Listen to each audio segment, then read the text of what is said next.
Excellent Père, Père de grâce et d'amour, combien souvent nous devons marcher à côté de la plaque, cherchant seulement à être à l'église de Salomon, refusant de venir dans la tente de David pour apprendre à te connaître, à te découvrir. Ô Père, tu nous as souvent bénis et ces bénédictions sont transformées en mauvaises choses dans nos vies. C'est pourquoi c'est dans un esprit d'humilité et de repentance que nous voulons apprendre à nous rassembler toujours parce que nous t'aimons, parce que nous sommes tes enfants et nous te bénissons, te louons pour cette grâce-là et que tu nous enseignes ce matin encore à découvrir comment t'aimer plus, comment marcher avec toi afin que ta grâce continue de couler en nous par le Saint-Esprit. Merci Père, c'est au nom de Jésus, le sacrifice qui s'est offert pour nous, que nous avons prié. Que le peuple de Dieu dise Amen. Asseyez-vous dans sa présence. Nous sommes dans l'année de notre triomphe en Christ et nous sommes dans l'esprit du séminaire de Pentecôte. Et notre premier message a été donc David ou Salomon, quelle différence. Quelle différence.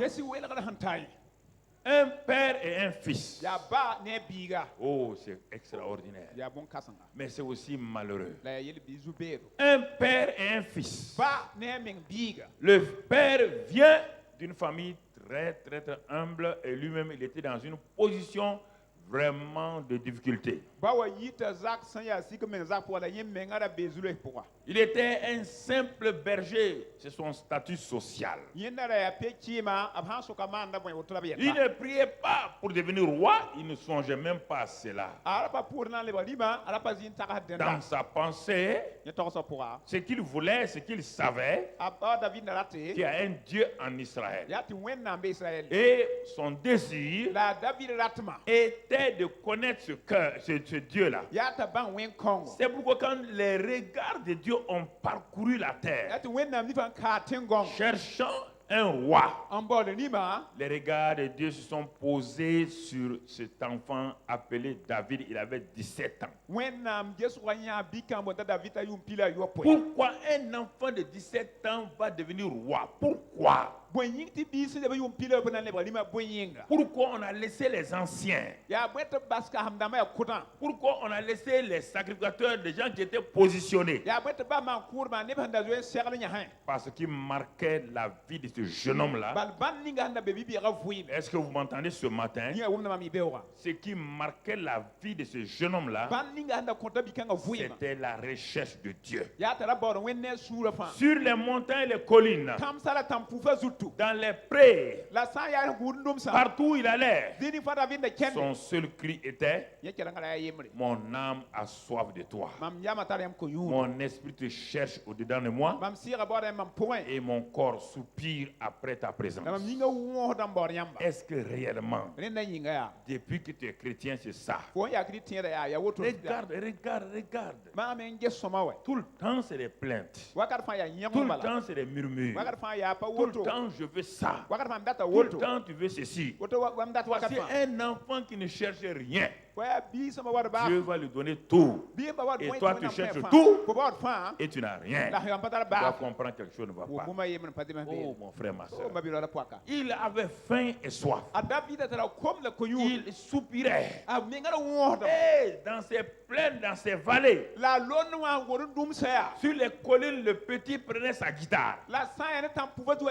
Il chantait la gloire de Dieu. Ce qui l'intéressait. Le petit n'avait pas dans sa tête pourquoi il souffre sur la terre. Il ne se posait pas la question pourquoi mon père m'a mis derrière les moutons. Quelle est cette injustice-là?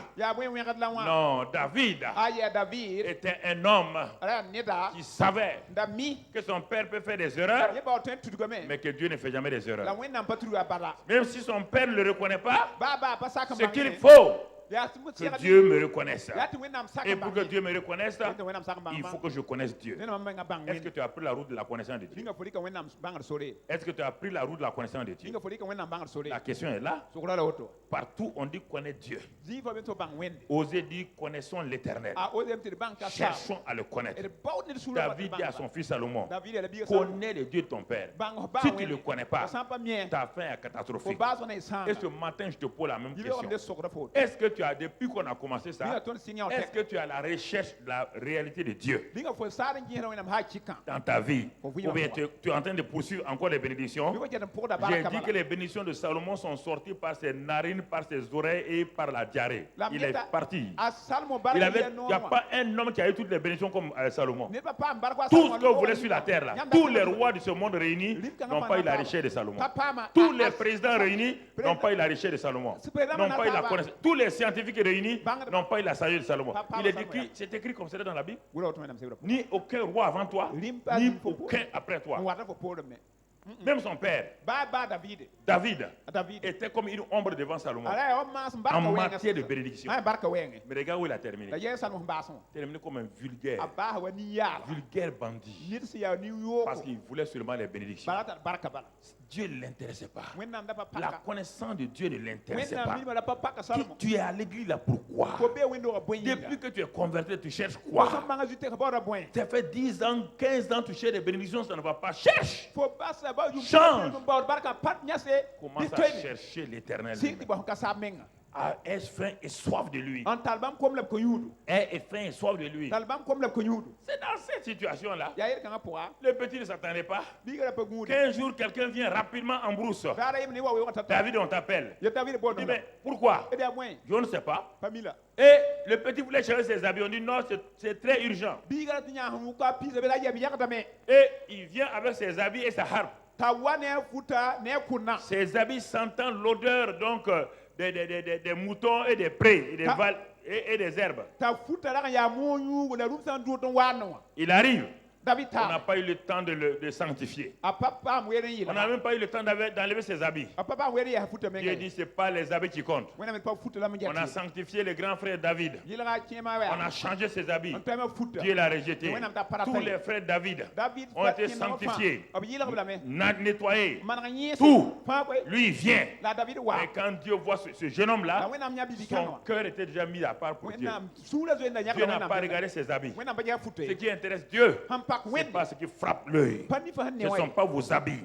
Ce ne sont pas vos situations. Ce qui frappe l'œil, c'est ce qui est caché en vous. Le secret que vous développez avec lui. L'amour que vous développez avec lui. Et c'est pourquoi Dieu dit, c'est lui-là. Établis-le comme roi. David a été surpris par la royauté. Il n'a jamais rêvé d'être un roi. Il n'a jamais rêvé d'être un colonel dans l'armée. Et voici qu'il devient le chef des colonels. Voici qu'il devient le chef des généraux. Pourquoi? Parce qu'il cherchait Dieu. Si tu cherches Dieu, si tu connais Dieu, Dieu va te lever là où tu ne penses même pas où tu dois aller. Écoutez-moi, frères et sœurs, il faut arrêter d'être des chercheurs des choses de Dieu. Cherchez Dieu lui-même. Connaissons l'Éternel. Cherchons à le connaître. Arrêtez vos petits murmures. Marchez de tout votre cœur avec Dieu. Marchez et cherchez Dieu. Il se révélera. Il dit qu'il viendra comme la pluie. Il viendra comme la rosée. Comme la pluie du printemps. Il vient. On ne peut pas chercher Dieu et puis il ne vient pas. Mon frère, ma soeur. Mon frère, ma soeur. Qu'est-ce que Salomon cherchait? Quand il allait prier, il a laissé la tente de David, son père.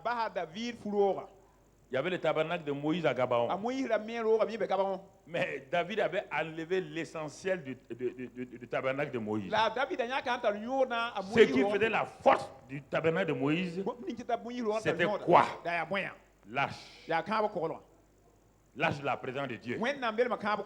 Et le tabernacle était très beau. Mais David est venu enlever quoi? Une seule chose, l'arche. Il est parti mettre l'arche où? Dans une tente. Dans une tente qui n'est pas belle. Vous voyez la différence? Le chercheur de Dieu, il sait où aller chercher Dieu. Il enlève de milieu de l'opulence. Il l'amène dans la réalité. Dieu n'a pas dit à David, moi que tu mets sous une tente. Tu ne sais pas que j'étais sous un tabernacle là-bas? Non. Parce que le petit avait faim et soif de Dieu.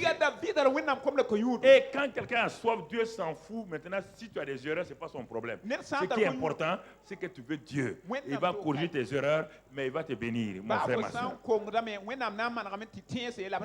Donc, Salomon a grandi. Écoutez-moi, jeunes gens, beaucoup d'entre vous, vous avez grandi avec moi. Beaucoup de mamans, vous avez grandi avec moi. Mais vous n'obéissez pas. Je vais vous montrer ça. Salomon a grandi dans la maison de David, son père. Et rarement Salomon voyait David, son père, retourner au tabernacle de Moïse. Rarement. Parce qu'au tabernacle de Moïse, il y avait les rituels. Il n'y avait que les rituels. La cuve des reins, le parvis et tout. Mais dans le lieu secret là, il n'y a plus Dieu. La présence de Dieu a été transférée dans le temple de David. Tu m'entends? Salomon a grandi dans cette réalité. Il voyait son père sortir de son palais et rentrer dans la tente. Puisque dans la tente là, l'arche était au milieu de la tente, au milieu, alors que l'autre côté, l'arche était au fond et il y avait des rideaux épais, personne ne pouvait le voir.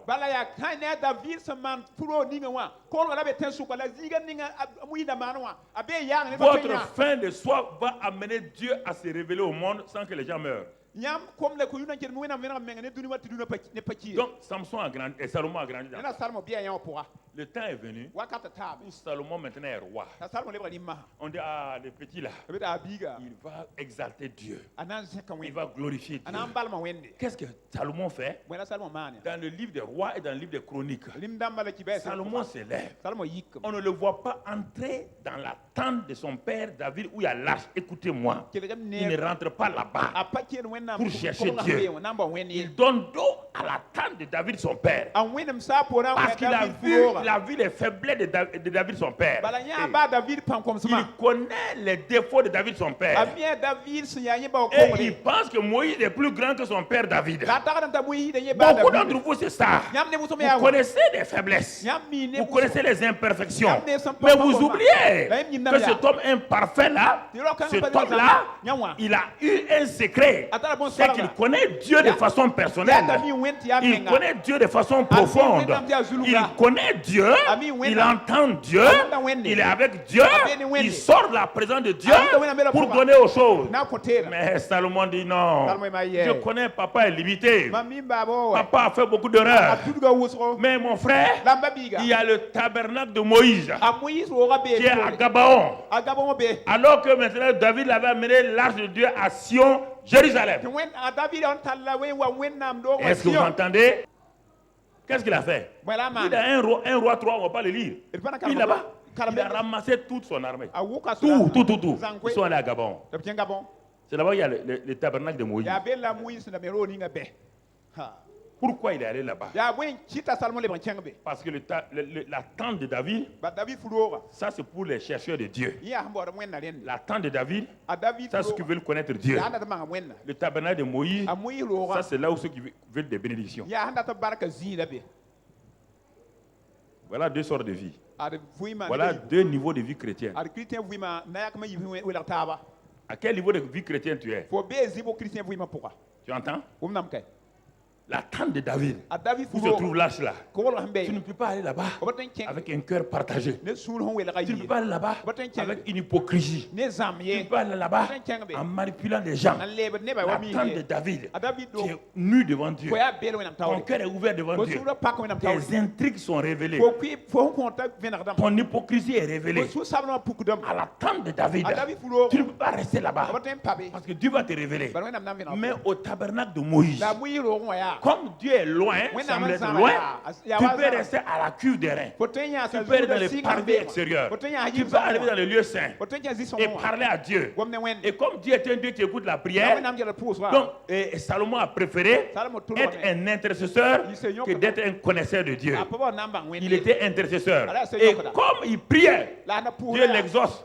Quand il prie, le feu tombe. Salomon dit, tu vois Papa David, avant que tu meurs, regarde mon ministère. Quand moi je prie, le feu est descendu 2 fois dans mon tabernacle. Quand je demande une chose, Dieu m'a donné. J'ai demandé la sagesse. Dieu m'a donné la richesse. Papa David, tu vois, tu es dépassé un peu. David est remis la terre. Il dit, mon fils, je t'ai dit, connais le Dieu de ton père. Je ne t'ai pas dit de chercher la richesse de ton papa. Connais le Dieu de ton père. Et quand tu le connais, il dit, donne ton cœur en tout, cœur dévoué, ton âme disponible.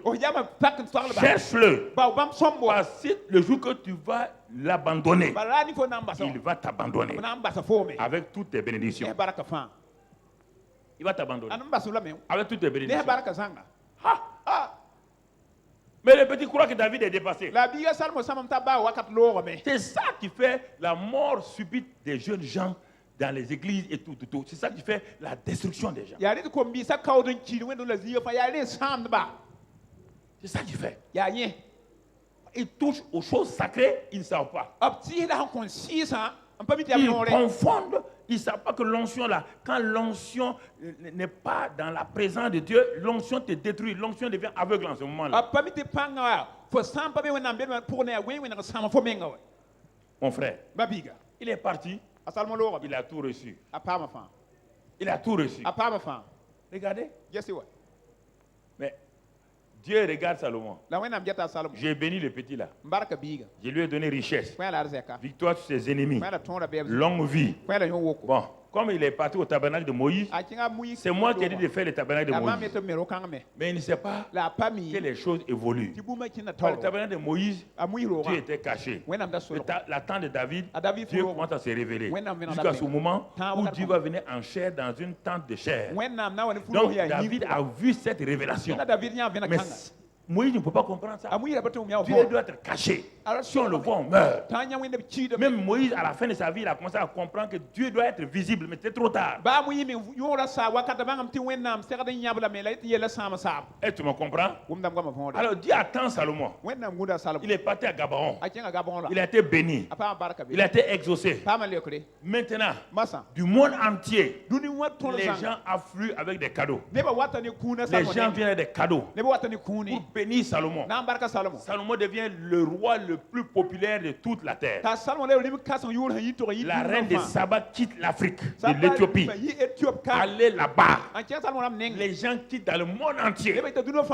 Aucun roi n'osait se mesurer à Salomon. Dieu attend Salomon. Dieu attend Salomon. Selon vous, il attend où? Il attend où? Il attend où? À l'attente d'où? De son papa. Est-ce que depuis que tu as vu la vie de Salomon, il est parti à l'attente de son père? Est-ce qu'il a dit maintenant que Dieu m'a béni, je vais aller connaître le Dieu qui m'a béni? Et le Dieu qui m'a béni se trouve où? Dans l'attente de papa. Il est parti là-bas, il a continué à vivre avec ses bénédictions. Et il est mort avec sa bénédiction sans connaître le Dieu de son père. Quel dommage. Jeunes gens, écoutez-moi. Quel dommage. Si tu ne connais pas mon Dieu là, tu as des problèmes. Si tu viens avoir les bénédictions de mon Dieu, tu les auras. mais tu vas finir mal. Je connais mon Dieu. Et tu m'entends? C'est pourquoi je te parle. Je ne viens pas pour te prêcher. Non, non, non. Je viens te révéler qui est mon Dieu. Et si tu te fous de mon Dieu, si tu penses que moi, mes prières peuvent te bénir et que mon Dieu, tu donnes à mon Dieu là, tu te crées un problème. Tu te crées un problème. Donc, frères et sœurs, quand je vous parle, ce n'est pas du sérieux. La mort frappe à chaque instant. Tu ne sais pas à quel jour tu vas partir. La mort frappe. Ceux qui sont partis, les personnes s'attendaient qu'ils partent. Qui t'a garanti que ça? Toi-même, tu poses des actes qui te détruisent toi-même. C'est pas Satan qui détruit les gens. Tes propres actes ouvrent la porte, Satan te frappe. Et puis il continue. Et à quel moment tu sauras? À quel moment tu peux dire tu vas partir? C'est pourquoi David dit à son fils, connais le Dieu de ton père.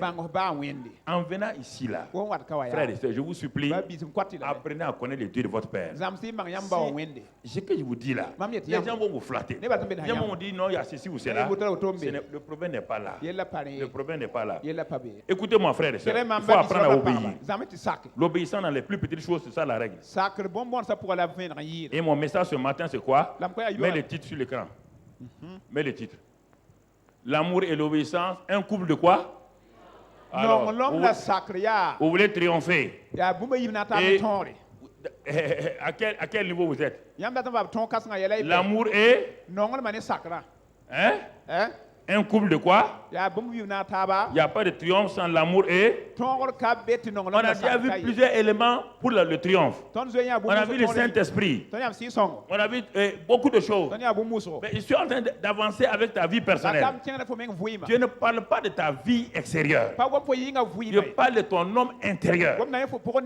Il dit que ton homme intérieur doit être fortifié. L'homme intérieur doit être fortifié afin que Christ habite en toi, étant enraciné et fondé dans l'amour, et que tu connaisses avec tous les saints quelle est la largeur, la longueur, la profondeur, la hauteur. L'amour de Christ, c'est ça, mon frère, ma soeur. L'amour et l'obéissance, mon frère, un couple de triomphe. Tu veux triompher dans ta vie personnelle? Alors regarde l'amour et l'obéissance. L'amour et l'obéissance ne sont pas des choses extérieures. C'est des choses de l'intérieur. Parce que Romains 5:5 dit que l'amour de Dieu a été répandu dans nos cœurs par le Saint-Esprit. Pour faire quoi? Pour que tu obéisses à Dieu. Parce que celui qui aime Dieu obéit facilement. Il n'y a pas d'amour sans obéissance. Et il n'y a pas d'obéissance sans qu'il y ait amour. Ce n'est pas possible. Mon frère, ma soeur, l'obéissance n'est pas une chose légale. L'obéissance dans l'armée est légale. On n'a pas besoin d'aimer quelqu'un. Dans l'armée, on obéit même en grinçant. Mais l'amour de Dieu, ce n'est pas légal. C'est pas légal. L'obéissance à Dieu provient du fait que tu aimes Dieu. Mon frère, ma soeur, c'est pourquoi j'ai pas eu besoin, mon frère, de ne pas boire, de ne pas fumer. J'ai pas eu besoin de ça.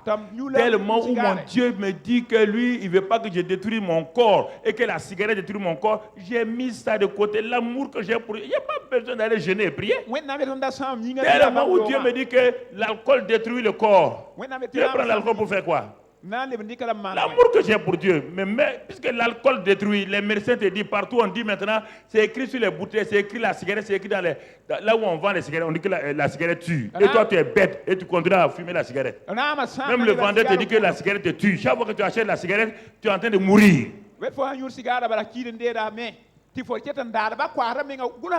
C'est écrit partout, oui ou non? Maintenant, oui ou non? Alors, on te dit quelque chose de tue, tu prends ça. Et tu veux tromper les gens maintenant. Quand tu as fumé, tu prends chewing-gum, tu prends, tu viens. Ça te regarde? Chewing-gum va te sauver. Bonbon va te sauver. Non, vous riez. Regardez vos poumons. Va chez les cardiologues. Ils vont te montrer. Tes poumons, ils vont te montrer ce que la cigarette fait. Un homme qui s'assoit et il met le feu sur lui-même. Il met le feu sur lui-même.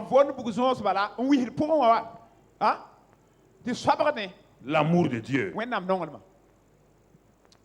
L'amour et l'obéissance. C'est le couple de triomphe. Pour que j'obéisse, Dieu me donne son amour. Il répand son amour dans mon cœur. Parce que là où il y a le Saint-Esprit, là où il y a quoi? L'amour. L'amour, ce n'est pas quelque chose que je dois inventer. L'amour est déjà en moi. Par le Saint-Esprit. Par le Saint-Esprit. Frères et sœurs, regardons trois déclarations importantes de Jésus concernant l'amour et l'obéissance. Jeunes gens, regardez. Ne soyez pas des chrétiens d'église. Quand vous êtes au dehors là, soyez intelligents. Quand vous êtes au dehors, vous devez poser un acte. Réfléchissez pour savoir, je pose l'acte là sur la base de quoi? Premier passage, Jean 14, versets 15 et 16. Si vous m'aimez, gardez mes commandements. Est-ce qu'il a dit garder les commandements de Moïse? Est-ce qu'il parle des commandements de Moïse? Hein? Les commandements de Jésus et les commandements de Moïse, c'est la même chose? Si vous m'aimez, gardez mes commandements. Donc amour et obéissance vont ensemble. Tu peux dire ce que tu veux à Jésus. Quand tu dis je t'aime là, il regarde ton degré d'obéissance régulièrement à sa parole.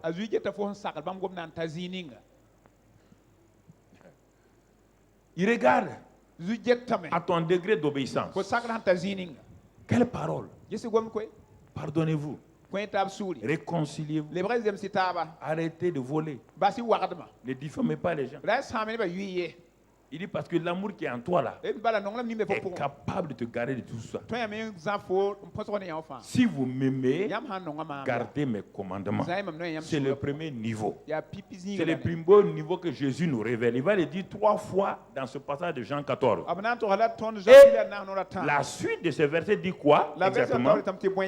Qu'est-ce qu'il dit? La suite dit, et moi, voyez bien, c'est lié à quoi?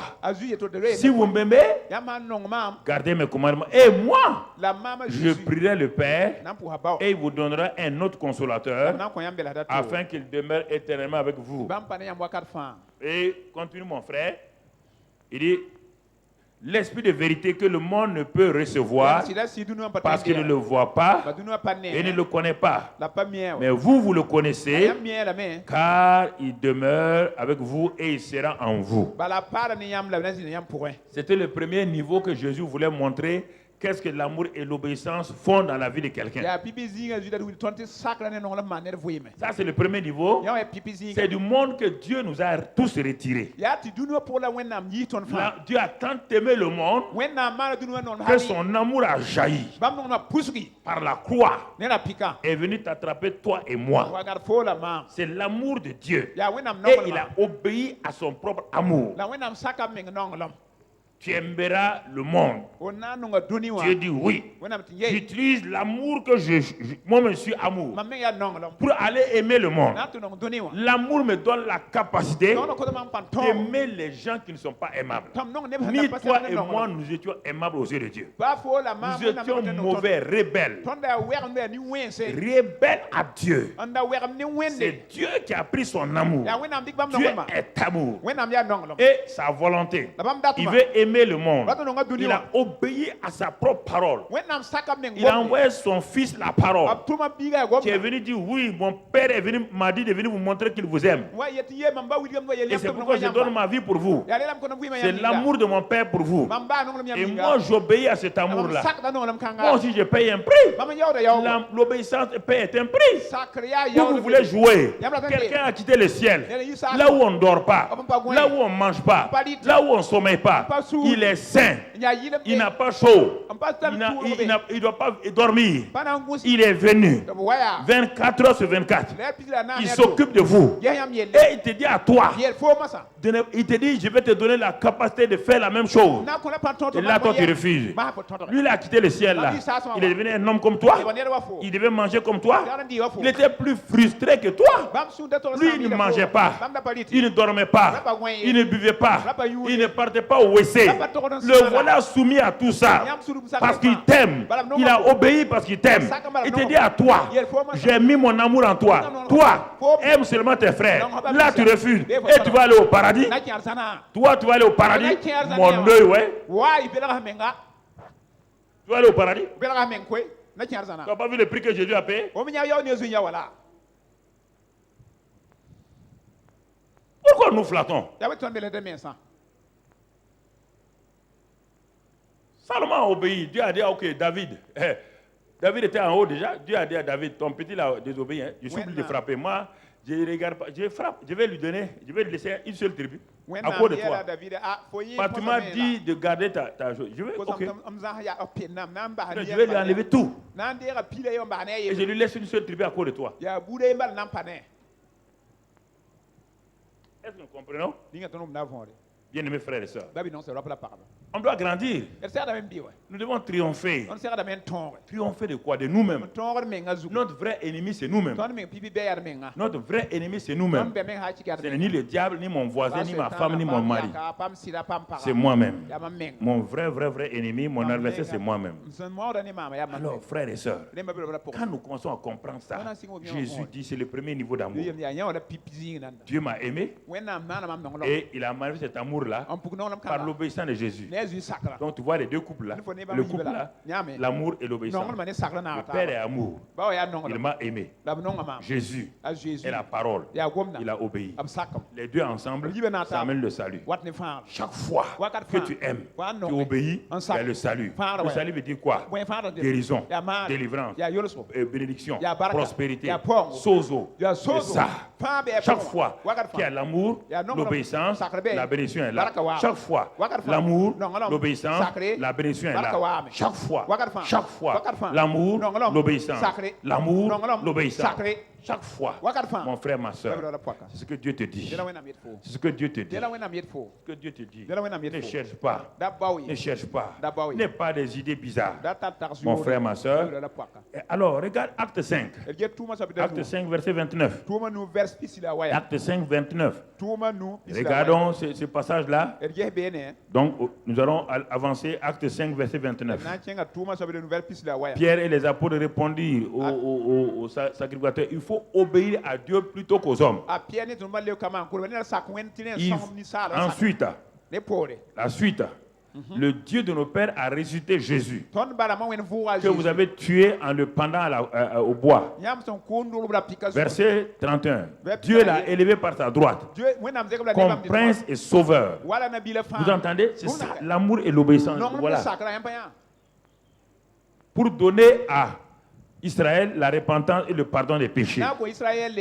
Il a fallu l'amour et l'obéissance pour amener les gens à ça. Regarde le verset 32 maintenant et Pierre va résumer. Nous sommes témoins de ces choses, de même que le Saint-Esprit que Dieu a donné à ceux qui dansent, ceux qui louent. À qui? Ça veut dire quoi? La manifestation du Saint-Esprit. On n'a pas dit que tu n'as pas le Saint-Esprit. Non, tu l'as. Mais il ne se manifeste pas. Il ne fait rien. Et c'est pourquoi tu es triste. Parce que tu n'obéis pas.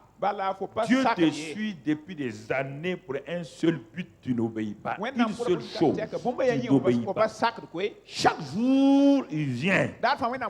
Aujourd'hui, il va obéir. Tu donnes d'eau. Le lendemain encore, il revient. Tu n'obéis pas. Le Saint-Esprit ne se manifeste pas. Une affaire d'aller à gauche, à droite. Je parle de ta vie personnelle. Je ne parle pas de ce que tu fais au dehors. Je parle de ta vie personnelle. à ceux qui lui obéissent. Ce sont les obéissants. Et les obéissants, ce sont les amoureux. Un amoureux, ce n'est pas difficile d'obéir à la parole de son mari ou de sa femme. C'est ça. Mais dans le travail, il n'y a pas d'amour. Dans l'entreprise, il n'y a pas d'amour. C'est pourquoi c'est difficile d'obéir. Dans l'armée, il n'y a pas d'amour. C'est pourquoi c'est difficile d'obéir.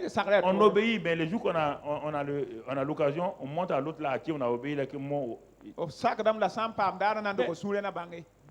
dans la vie chrétienne, l'amour et l'obéissance vont de pair, main dans la main. Il ne faut pas vous leurrer, il ne faut pas vous tromper. Non, je te dis encore, vraiment, je te donne la liberté. Si tu penses que ce que je te prêche là, ce que je te donne là, si tu penses que c'est faux, que quelqu'un a raison quelque part, tu vas là-bas. Il n'y a aucun problème. Je ne t'en veux pas. Je n'ai pas de royaume. Je n'ai pas de paradis. Je n'ai pas d'enfer. Je suis un simple tuyau. Et je t'arrose. Si tu refuses, tu penses que mon eau n'est pas une bonne eau. Là, va là où il y a une bonne eau. Ne perds pas ton temps ici. Moi, je ne suis pas un pasteur qui retient les gens. C'est la vérité. Non. Non. Donc, premier niveau. Alors, quand tu as ce premier niveau-là, tu as compris, ce premier niveau amène la connaissance de Dieu. Ah, tu dis, Dieu est Seigneur. Ah, je ne savais pas. Dieu m'a aimé, son fils a obéi, et le Saint-Esprit est rentré en compte, et je suis sauvé. Maintenant, il me dit, si tu obéis, et en même temps, tu vas me connaître. Tu vas me connaître comme Seigneur. Ça, c'est le premier niveau. C'est pourquoi on dit, celui qui croit dans son cœur et confesse par sa bouche que Jésus est Seigneur, alors il a une certitude, un salut sûr et certain. Alors au deuxième niveau, déclaration de Jésus. Verset 21, nous sommes toujours dans Jean 14. Verset 21. Mon frère, ma soeur, rapidement tu positionnes tes versets. C'est lui qui a mes commandements et qui les garde. C'est celui qui m'aime. Il répète encore. Celui qui a mes commandements et qui les garde. C'est celui-là qui m'aime. C'est celui qui garde mes commandements. C'est celui-là qui m'aime. Pas vous tromper. Pas prendre vos sentiments. Allez mêler avec la parole de Dieu. Regardez bien. Ça, c'est le deuxième niveau. Mais ce deuxième niveau va faire quoi? C'est ce deuxième niveau d'aimer et d'obéir là qui amène la croissance spirituelle du chrétien. On va le lire pour terminer entièrement. Et celui qui m'aime sera aimé de mon Père. Je l'aimerai et je me ferai connaître à lui. Ça c'est le processus de croissance spirituelle. Premier niveau. Dieu m'a tant aimé et le Fils a obéi. Les deux rassemblés ont produit en moi un salut. Et Dieu me dit maintenant, si tu m'aimes, tu m'obéis, je deviens ton Seigneur. Ok. Il me dit après, il voit que je n'avance pas. Il vient me dire, mon fils, tu dois progresser. Tu dois avancer. Si tu veux une croissance spirituelle dans ta vie, je reviens, je te répète la même chose d'une autre manière au verset 21. La même chose, verset 21, je te répète la même chose. Celui qui a mes commandements et qui les garde, c'est celui qui m'aime. Et celui qui m'aime sera aimé de mon Père. Je l'aimerai et je me ferai connaître à lui. Mais Jésus, tu as dit que le Père nous aime. Oui, le Père a aimé le monde entier. C'est différent là, on ne parle plus du monde ici. On parle de l'enfant de Dieu qui progresse. Premier niveau, Dieu a tant aimé le monde qu'il a donné son Fils unique. Son Fils ayant obéi, et moi j'obéis reconnaissant Jésus comme sauveur, je le proclame comme Seigneur, j'ai la première connaissance. Jésus comme Seigneur et Sauveur. Dieu me vient me dire maintenant, mon fils, ne laisse pas ce niveau-là. Je t'ai tiré du monde, c'est pour progresser. Il dit maintenant, c'est lui qui a mes commandements. Maintenant tu les as et qui les garde. C'est lui qui m'aime. Il dit alors, je l'aimerai. Je l'aimerai. Donc tu ne m'aimes pas? Non, ça c'est les chrétiens. L'homme qui a quitté le monde, Dieu l'a tiré du monde. Parce que le monde ne connaît pas le Saint-Esprit. Il ne le connaît même pas, il ne peut pas le recevoir. Mais toi, tu le connais maintenant. On te dit, toi, tu connais le Saint-Esprit. Il faut garder la parole, aimer le Seigneur, il va t'aimer. Ça veut dire quoi? Il va t'amener à un niveau d'amour pratique. Et en ce moment-là, qu'est-ce qui va être la fin de ce verset-là? Et il dit quoi? Je l'aimerai et je me ferai connaître à lui. Ici, c'est une connaissance personnelle d'intimité. Ce n'est pas le salut. C'est plus que ça. Alors, mon frère, ma soeur, voici une jeune fille qui est dans le monde. Dans le monde. Et voici un garçon qui voit cette jeune fille, qui a des sentiments pour cette jeune fille. Et il fait tout, il lui fait la cour, et à la fin, la fille accepte d'être sa femme. Ça, c'est le premier niveau. Le premier niveau de connaissance, la fille, là, sans connaître intimement le garçon, le premier niveau de connaissance va lui permettre de se marier. Le premier niveau de connaissance donne une confiance générale. Et la femme vient dans ta maison maintenant. Il dit, te dit maintenant, elle est venue dans ta maison. On te dit maintenant, ce que tu lui as dit là, que tu l'aimes là, quand elle était encore jeune fille, là, on attend que cet amour-là fasse quoi? Grandisse, soit pratique. C'est lui qui garde mes commandements. Et tu comprends maintenant? Cette jeune fille-là, tu lui as dit que tu l'aimes, non? Maintenant dans ta maison, montre-lui que tu l'aimes. En faisant quoi? Garde tes propres paroles. Garde ce que tu lui as dit. Montre-lui ça. Il dit en ce moment-là, je me quoi? Je me ferai connaître. En ce temps, elle va s'ouvrir à toi, oui ou non? Ce qui était caché, ses faiblesses, elle sait que cet homme-là l'aime. Elle sait que cet homme-là garde ses paroles. Est-ce que c'est difficile pour cette jeune fille de s'ouvrir à toi? Elle s'ouvre à toi. Elle sait que tu ne le jugeras pas. Elle ne la jugera pas. Elle sait que tu ne la condamneras pas. C'est ce que Jésus te dit ici. Quand tu rentres dans la première phase, la deuxième phase, en gardant ses commandements, tu vas commencer à découvrir le Père et le Fils. Maintenant, le mot Père commence à sortir. Le mot Père ne t'est pas sorti encore dans le premier niveau. Maintenant, tu parles, le Père t'aimera. Tu comprends? Et je me ferai connaître à toi. Alors tu dis, mais Jésus, je t'avais connu comme sauveur et Seigneur. Il dit maintenant, écoute-moi, je suis ton époux. Je suis ton amoureux. Je vais me connaître. L'intimité se développe. L'intimité se développe. Mais si tu prends une femme venir mettre dans ta maison, tu ne la regardes pas, bien, l'intimité va te développer. Elle va ouvrir son cœur. Elle a peur de cet homme-là. Si déjà, je lui ai, même le peu que je lui ai dit est comme ça, si je lui dis le reste là, c'est fini. C'est le vrai problème des chrétiens. La seule chose, ils viennent. Beaucoup d'hommes se sont mariés pour quoi? Ils sont mariés pour les bénéfices.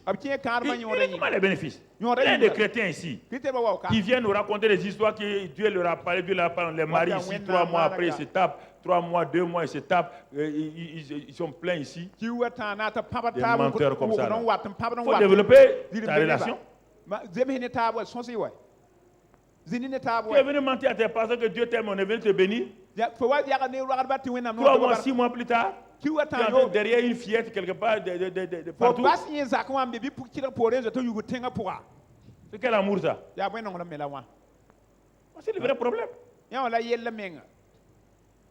C'est le vrai problème. Pourquoi? Il voulait de cette fille-là quoi? Des bénédictions. Actes sexuels, enfants, cuisine, c'est fini. C'est ça.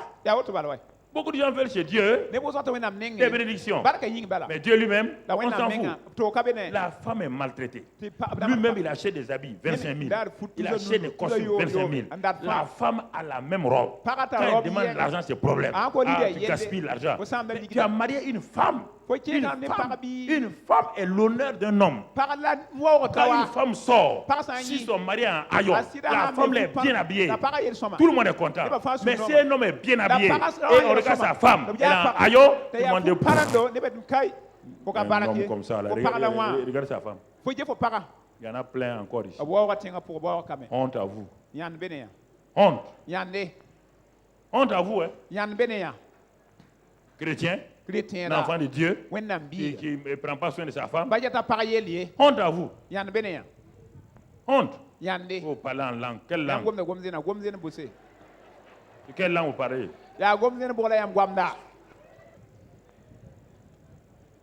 Mon frère, ma soeur, la croissance du chrétien dans la connaissance de Dieu et du Saint-Esprit dépend de son amour et de son obéissance. On connaît facilement Dieu quand on aime Dieu en obéissant et en gardant sa parole. Facilement on le connaît. Mais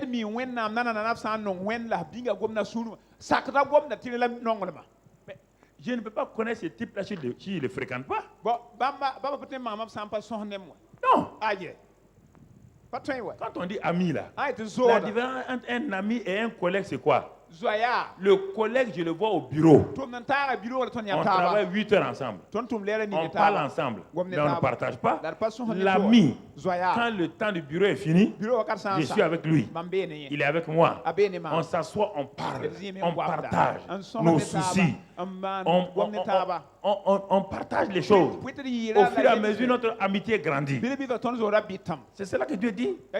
Mais si je prends Dieu comme un pompier de service, il y a un feu dans ma maison. Oh Dieu, viens éteindre le feu au nom de Jésus. Éteindre le feu au nom de Jésus. Seigneur, j'ai besoin de ça au nom de Jésus. C'est le boutiquier de la maison. Il manque du sucre dans ma maison. Amène un paquet de sucre au nom de Jésus. Amène un sac de riz au nom de Jésus.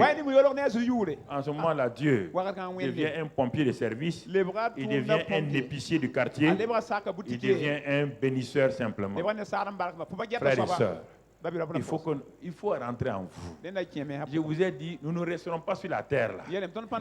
N'oubliez pas, quel que soit Alpha, quel que soit Alpha, mon frère, ma soeur, quel que soit Alpha, dans 100 ans, aucun membre du TBI ne sera ici. Si Jésus ne vient pas, c'est un TBI tout nouveau. Déjà, dans 100 ans. Il n'y aura aucun d'entre nous ici.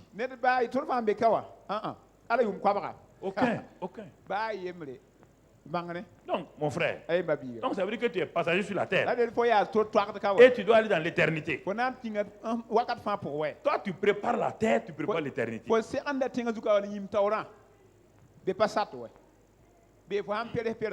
Sois comme une femme. La femme fait 3 choses, 4 choses à la fois.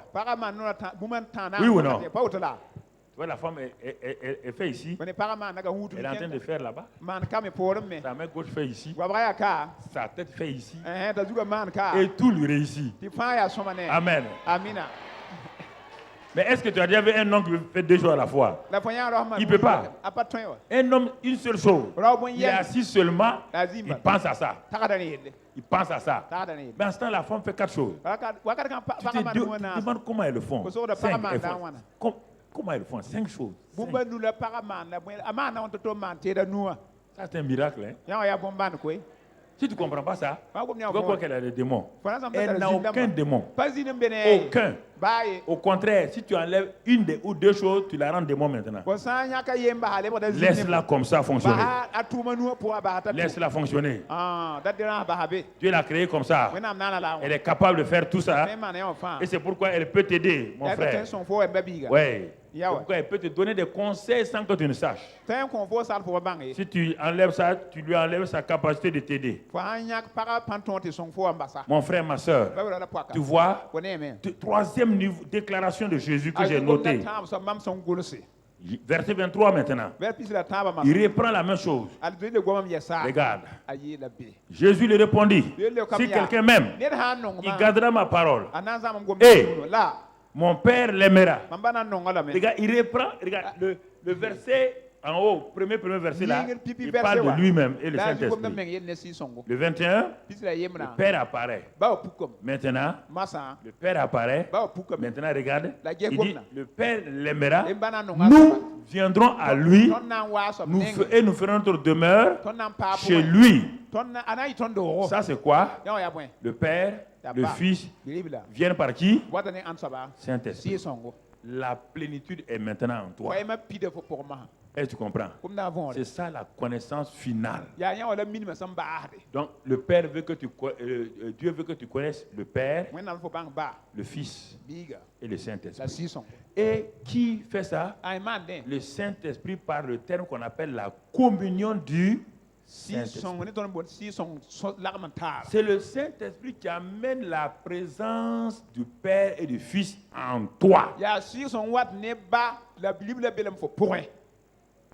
Parce que tu as continué à garder sa parole et à l'aimer. Malgré les difficultés, malgré les épreuves.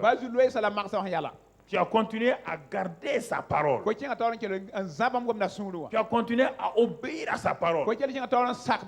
L'obéissance est toujours un sacrifice. Mais un sacrifice spirituel, pas un holocauste, c'est un sacrifice spirituel.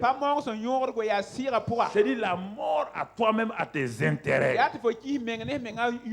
Parce que la désobéissance, c'est une rébellion face à Dieu.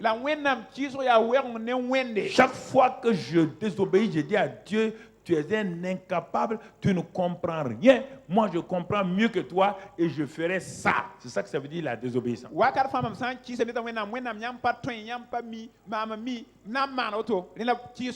C'est ça la désobéissance. On dit mari et femme, soumettez-vous à vos maris. Tu dis à Dieu, mais moi je suis plus intelligent que toi. On ne peut pas se soumettre à un homme comme ça. Là. Les gars, cet homme ne peut pas se soumettre. Dieu dit, tu es une rebelle. On va le voir tout à l'heure. Alors, les trois niveaux, les trois déclarations de Jésus. Tu as entendu? Chaque fois, aimer, garder. Aimer, pratiquer. Aimer et le Père, le Fils, le Saint-Esprit. Les trois vont prendre plaisir en toi et vont te bénir. On va voir maintenant quelques exemples dans la Bible en général. Qu'est-ce que l'obéissance? Verset 24, avant de continuer. 24, il est dit, celui qui ne m'aime pas ne garde point mes paroles. Alors, mon frère, ma soeur, ne me dis pas que toi tu aimes Jésus et tu ne gardes pas les paroles de Jésus. Faut même pas, tu n'as qu'à pleurer, tu n'as qu'à... Jésus te dit, celui qui ne m'aime pas ne garde point mes paroles. Réfléchis. Quelle parole? C'est dans la... Regarde tout le Nouveau Testament. Aimez-vous les uns les autres. Pardonnez-vous. Hein? C'est lui qui ne m'aime pas. Il ne peut pas garder mes paroles.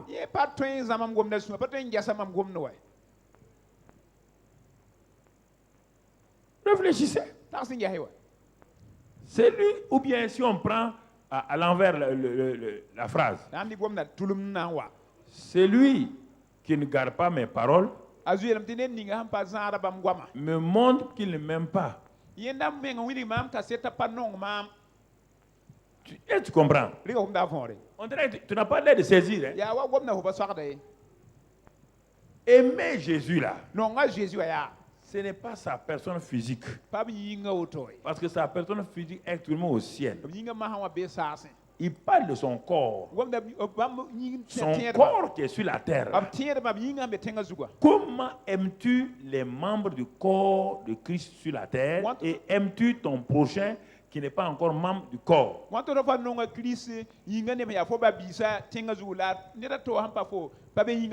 Puisque Christ a aimé le monde.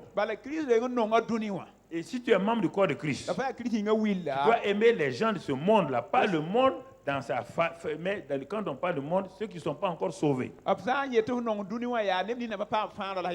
Deuxièmement, mon frère, tu dois aimer tes frères, membres du corps de Christ. J'ai dit et je répète que le christianisme n'est pas une affaire de membres indépendants. Je suis ici, Mamadou Karambiri, en entier. Mon pied n'est pas indépendant, mon bras n'est pas indépendant. Mon bras s'appelle Mamadou Karambiri, mon pied s'appelle Mamadou Karambiri, ils n'ont pas d'autre nom. Ma bouche s'appelle Mamadou Karambiri. Et ma bouche ne peut pas dire à mon bras qui n'est pas Mamadou Karambiri. Tu n'as pas le droit de dire à quelqu'un qu'il est ceci, tu l'insultes, tu as insulté Jésus. Paul persécutait les disciples.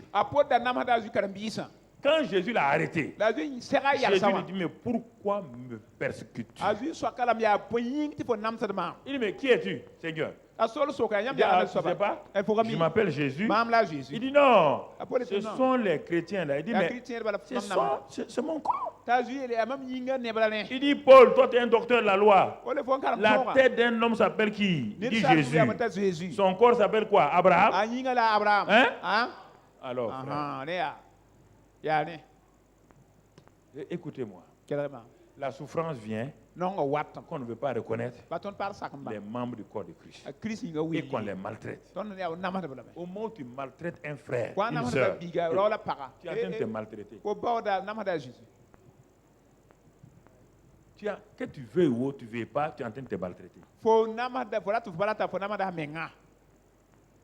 Le petit pouce là, qui n'est pas important. Jusqu'au jour tu auras Panari. Tu n'as qu'à être ingénieur international. Si tu as le Panari là, la nuit tu danses tout seul avec ton doigt. Le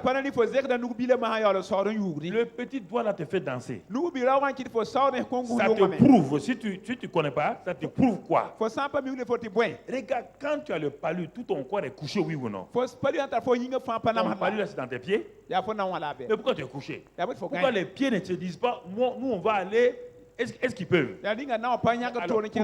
Il faut être intelligent. Tu ne peux pas, tu n'es pas indépendant. Si tu veux être indépendant, sors du corps de Christ. En ce moment, tu n'es pas chrétien. Un chrétien est un homme esclave de Christ. Nous sommes esclaves de Christ. On n'est pas libre. S'il y a une des choses qui me fait souffrir quand je vois les chrétiens, ils maltraitent leurs frères et leurs sœurs. Ils mentent sur eux. Il dit, mais est-ce que ce type-là, est-ce qu'il sait que s'il meurt aujourd'hui, là, nous on va mentir qu'il est au paradis alors qu'il est en train de rôtir en enfer? Non, mais c'est vrai. Parce que dès le moment où tu meurs dans le manque de pardon, tu ne vois pas Dieu.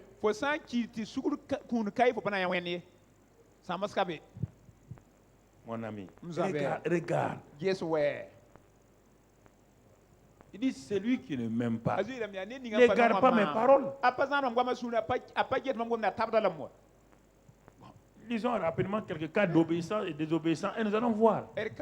Même dans l'Ancien Testament. Donc 1 Samuel. Donc, ça on se positionne automatiquement. Dès que je lis le dernier verset, on se positionne rapidement, techniquement, au prochain verset. 1 Samuel 15. Verset 22. 1 Samuel 15, verset 22 et 23. Samuel dit, l'Éternel trouve-t-il du plaisir dans les holocaustes et les sacrifices? Comme dans l'obéissance à la voix de l'Éternel. Il te dit, Dieu trouve le plaisir dans quoi? Hein? Dans quoi? Qu'est-ce qui plaît à Dieu? L'obéissance. L'obéissance. L'obéissance. C'est ça qui plaît à Dieu. Hein? La suite. Voici. L'obéissance vaut mieux que les sacrifices. Si tu devais faire une équation ou une équation, donc tu fais quoi? Tu mets d'un côté obéissance et tu mets une flèche de façon absolue. Tu ne mets même pas la deuxième, on dit, on n'a pas de plus ou moins égal. On dit, vaut mieux l'obéissance. Jeunes gens, écoutez-moi. Vous vous trompez, l'obéissance est supérieure de façon absolue à tout ce que tu fais à l'église, aux activités de l'église. Première chose, c'est d'obéir à Dieu. Obéir à Dieu. Ce qu'il t'a dit là. Il dit, quand tu es à l'église, quand le temps de l'offrande, la Sainte Seine arrive, il dit, laisse là ton offrande. S'il y a un frère qui a quelque chose contre toi, cherche-le. Vas-y mon frère, tu n'as pas pu le voir avant, ou bien tu l'attends à la porte. Ah, je ne veux pas prendre la Sainte Seine, je ne veux pas donner mes offrandes sans me réconcilier avec cette soeur ou ce frère. On dit ça, toi tu refuses ça. Dieu dit que ta désobéissance là, regarde comment on t'appelle. Regardons la suite. Regardons la suite. Voici l'obéissance vaut mieux que les sacrifices. Et l'observation de sa parole vaut mieux que la graisse des béliers. Et la suite, car la désobéissance est égale de façon absolue à la divination. Et la résistance est égale à l'idolâtrie et au téraphim. Regarde la conséquence de la désobéissance. Puisque tu as rejeté la parole de l'Éternel, il te rejette aussi comme roi. Salomon a été rejeté comme roi. Saül a été jeté comme roi. Il n'était pas loin. Il n'était pas loin. Tu as lu 1 Samuel, non? 13 ou 10, où Saül a été loin. Tu n'as pas vu ce qui s'est passé? Il a reçu un autre cœur. Il est devenu comme un prophète. Il a tout reçu. Mais on dit ici, il le rejette comme roi à cause de la désobéissance. Quelle était cette désobéissance? Le monsieur, quel péché il a commis? Dieu, c'est sévère, hein? Dieu lui dit, après l'onction, il dit tu vas aller à Gilgal. Tu vas à Gilgal. 2, tu m'attends 7 jours. 3, jusqu'à ce que je vienne. 4, et que je te dise ce que tu dois faire. 4 éléments d'obéissance. Il dit va. Saül a fait 1, il est parti à Gilgal. 2, il a attendu 7 jours. Il restait 2 conditions. L'arrivée de Samuel et la parole qui va lui permettre d'affermir sa royauté. Pourquoi vous manquez les desseins de Dieu sous votre nez? Parce que vous n'avez pas été patient pour attendre la parole révélée de Dieu. Il y a la parole logos et la parole réma. Il devait avoir une parole réma, une parole personnelle, une parole qui va édifier son règne. Il avait reçu la parole logos qui donne la direction, qui change les gens. Au commencement était le logos. Le logos est devenu chair. Mais pour manifester la foi, il faut le réma. Le réma est une parole personnelle que Dieu va te donner. Et en pratiquant ce réma-là, la connaissance de Dieu devient réelle, le triomphe devient réel, la victoire devient réelle. Mais Satan ne te laissera pas. Satan sait que le logos peut te changer. Mais Satan sait que c'est le réma qui arrive à le vaincre. Il sait que c'est la parole réma, la parole de révélation personnelle, qui te donne la victoire dans tes combats, qui te donne la victoire sur tes péchés. Et il va te dire, n'attends pas ce réma-là. C'est trop tard ou c'est trop long. Fais ceci. Va ici. Frères et sœurs. Il dit, hein? Il dit, ma royauté est finie comme ça. Il dit, oui.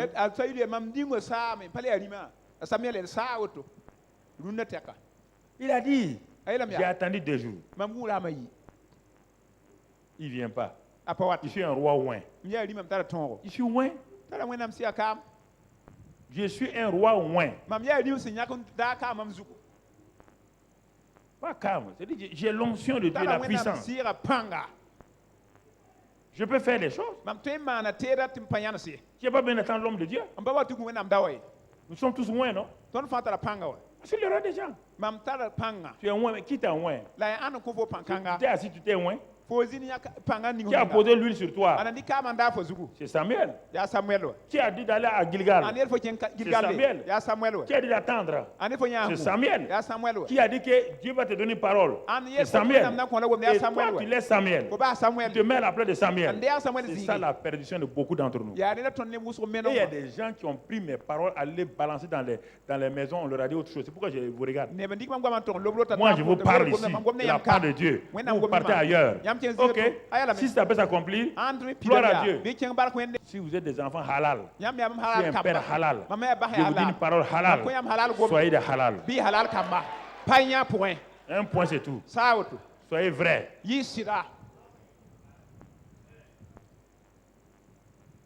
Soyez vrai. Soyez vrai. Mon ami. Tu m'entends? Tu m'entends? Ça c'est important. Quand Dieu dit une parole, faut écouter.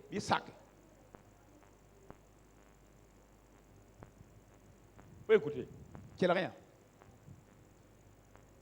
Regarde. Yes. Saül a perdu sa royauté. Il a perdu. Salomon a perdu. Pourquoi? À cause du fait qu'ils n'obéissent pas. Tout ne vient pas de Satan. Hein? La plupart de vos déboires viennent de vous-même et de Dieu. Vous avez en face de vous Dieu. Et il ne bouge pas. Donc vous priez, il ne bouge pas. Vous pouvez faire bouger au nom de Jésus. Ou dire c'est Satan. C'est pas Satan. Dieu dit Satan. Toi tu me désobéis, tu dis Satan. Regardez. Quand le prophète voulait partir, Saül a couru. Il s'est agrippé à la veste du prophète. La veste du prophète s'est déchirée. Le prophète s'est retourné. Tu viens de déchirer la royauté sur toi. C'est fini, tu viens de déchirer toi-même. Que cela ne vous arrive jamais. Que quand je vous dis quelque chose, tenez ça au nom de Jésus et marchez avec Dieu. Marchez avec Dieu. Mon frère, ma soeur, un jeune roi à qui la parole a été donnée pour aller, pour proclamer à un roi, le roi, celui qui a remplacé Salomon, Jéroboam. Il a fait l'idolâtrie pour que le pouvoir reste dans sa main. Maintenant, mon frère, ma soeur, quand Dieu a envoyé un jeune prophète pour aller parler à ce roi-là, il a parlé au roi. Et quand le roi voulait le saisir, la main du roi était paralysée. Oh, le roi a dit, oh jeune homme, faut prier, je ne peux plus plier mon bras. Tu n'as pas dit que tu es autorité. Tu es autorité, moi j'ai l'autorité. Il a prié. Maintenant quand l'homme de Dieu a quitté, il partait.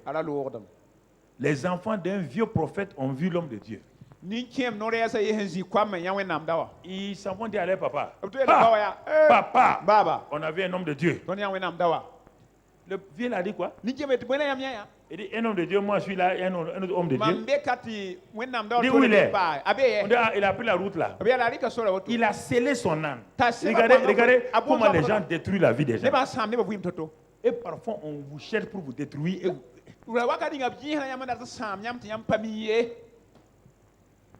On vous tient pour vous détruire. Et vous dites, il s'en va. Malheureusement, le petit s'est fatigué et s'est assis sous un arbre. Le vieux prophète parle de c'est toi le prophète qui a produit. Moi aussi, je suis prophète. Si tu es prophète, Dieu n'a pas parlé par toi. Donc, tais-toi, tu n'es pas prophète. C'est celui qui a parlé là. C'est celui qu'on doit obéir. Si Dieu a ta vue dans la ville, n'a pas parlé, ne te laisse pas tromper. Les gens vous suivent comme ça. Dis mon fils, tu vois, je suis un prophète. Ce que tu as dit là-haut, ça va arriver. Mais lève-toi, on va aller en ville, manger, boire. Il dit au papa là-haut, Dieu m'a dit de ne pas manger, ni boire, et de ne même pas prendre la même route là. Il dit, petit, tu n'as pas l'expérience. Je suis prophète international, établi ici. Il dit, mais tu n'as pas entendu parler de moi? Tel miracle, c'est moi. Le petit dit, peut-être. C'est le problème. Vous êtes trop sentimental. La parole de Dieu là. Dieu, Adam et Ève, il les a créés. Il les a chassés du jardin à cause de ça. Vous jouez avec ça. Dieu ne joue jamais sa parole. Sa parole, c'est son identité. Il a mis Adam et Ève au dehors. Et vous jouez avec ça. Quelqu'un qui a créé quelqu'un. Lui, il l'a créé. Et il le met au dehors. Parce qu'il a dit à cet homme-là, tu ne dois pas désobéir. Tu as le pouvoir de ne pas désobéir. Tu as la puissance. Quand l'ennemi viendra, repousse-le. Il a refusé. Sa femme s'est laissée avoir. Le petit est parti manger. Au moment où il mangeait là, l'onction a changé de camp. L'onction est venue sur qui maintenant? Le vieux prophète. Il dit, oh, hélas, petit, c'est fini pour toi. Le petit dit quoi? Il dit, c'est fini pour toi. Tu ne vas pas rentrer chez toi. Mais papa, tu as dit que tu es prophète. Toi, tu viens me remplacer comme ça là. Je vais te laisser faire ton job. Quand tu es venu dans la ville là, il fallait venir me voir d'abord pour que moi, le vieux prophète, je t'accompagne. Et qu'on dise, les prophètes sont arrivés. Tu ne m'as pas honoré. Tu viens, tu parles. Les choses s'accomplissent. Et mes enfants viennent dire, papa, il y a un nouveau prophète dans la ville. Et je vais te laisser partir. Le petit est sorti. Un lion est sorti. Il l'a tué posé. Les enfants du papa sont allés te dire, le prophète est mort. Le lion était arrêté sur son cadavre. Il refuse de manger le cadavre d'un rebelle. L'âne était là. Le jeune prophète était là. Le vieux prophète vient de hélas. Hélas. Malheur aux désobéisseurs. Malheur à ceux qui méprisent la parole de Dieu. Prenez-le. Allez l'enterrer. Mais ce qu'il a dit là va arriver. Mais lui, sa vie est finie. Vous êtes à la recherche des gens qui vont vous dire des choses sur vous pour vous détruire. Vous êtes pressé pourquoi? Vous êtes pressé pourquoi? On va s'arrêter là. Comment je dois obéir à quelqu'un? Ouais. Je vais m'arrêter. Et que je vais te lire un seul verset, 1 Samuel 3. 1 Samuel 3, verset 19. 19.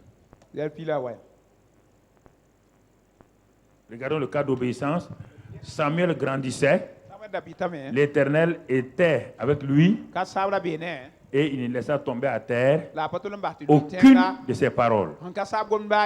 Ensuite, tout Israël, depuis Dan jusqu'à Barsheba, reconnu que Samuel avait été établi prophète de l'Éternel. La suite, l'Éternel continuait à apparaître dans Silo, car l'Éternel se révélait à Samuel dans Silo par la parole de l'Éternel. Voici le cas d'obéissance. Quand Dieu a parlé à Samuel, il a parlé. Quand il a continué à parler, Samuel a obéi. Et maintenant, tout le monde sait que Dieu parle par Samuel. Tout le monde sait que ce qu'il dit là, ça arrive. Samuel n'est pas un homme qui a fait des miracles comme Moïse. Mais il s'occupait de la vie des gens. C'est grâce à lui que les rois ont été établis. Il a établi Saül, il a établi David. Et c'est lui qui a montré. Donc vous voyez là, c'est un homme de Dieu qui n'a pas fait de grands miracles comme Moïse. Mais c'est à travers lui que le pays a été établi doucement pour aller de l'avant. Donc mon frère, ma soeur, ne sois pas ébloui par des grands prodiges et des grands miracles. Sois plutôt confiant à la parole de Dieu. Prions. Mon frère, ma soeur, prie ce matin. Oh, excellent Père de grâce. Dis, je veux avoir un cœur obéissant. Seigneur, ce cœur-là, tortueux, je te le donne. Change ce cœur. Change ce cœur tortueux. Crée en moi un cœur pur. Donne-moi un cœur qui obéissent à ta parole. Seigneur, je te livre ce cœur ce matin, afin que mon cœur soit un cœur obéissant, un cœur qui est déjà rempli d'amour et qui marche dans ta volonté. Merci Père, pour ta grâce et ta fidélité. Sois béni et sois loué. Merci pour ta grâce. Merci pour ta fidélité. Donne-moi d'être un Samuel. Donne-moi d'être un David. Des hommes qui obéissent, qui marchent dans ta volonté et qui finissent bien. Oh, éloigne de moi l'esprit de Salomon. Éloigne de moi l'esprit de Saül.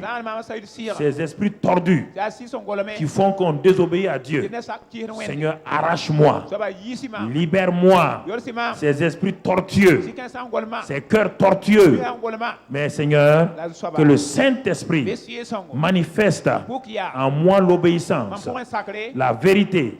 Que le Saint-Esprit manifeste en moi la grâce et l'amour de Dieu. Merci Père. Merci pour ton amour. Merci pour ta grâce. Au nom de Jésus. Amen. Amen. Amen. Amen.